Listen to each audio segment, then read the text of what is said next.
Notes எடுத்தா நல்லது. Notes எடுத்து படிக்கணுமா வேணாமா நல்லா தெரிஞ்சுக்கோங்க. நோட்ஸ் எடுக்கணும். நீங்க வீக்கா இருக்கிற ஏரியாவுக்கு நோட்ஸ் எடுக்கணும். ஸ்கோர் பண்ண வேண்டிய ஏரியாவுக்கு நோட்ஸ் எடுக்கணும்.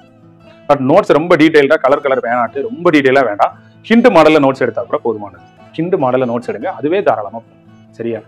ஸோ மாணவர்கள் எல்லாருக்கும் ஒரு சின்ன விஷயம் மட்டும், ஒரு கருத்தை மட்டும் ஷேர் பண்றேன். நீங்க எல்லாரும் நல்ல குரூப் ஸ்டடி பண்ணுங்க, உங்களோட ஃப்ரெண்ட்ஸோட சேர்ந்து படிங்க, அது ஒரு பெரிய எனர்ஜி. அப்புறம் டெய்லி ரிவிஷன் டெஸ்ட் வச்சுக்கோங்க, சிலபஸ் ஃபோக்கஸ்டா படிங்க, அப்புறம் கன்சிஸ்டன்சியா படிங்க. கன்சிஸ்டன்சியா படிக்கிறதுக்கு என்னென்ன செய்யணுமோ அது நீங்களே வரிசைப்படுத்தி எழுதி அதை செய்யுங்க.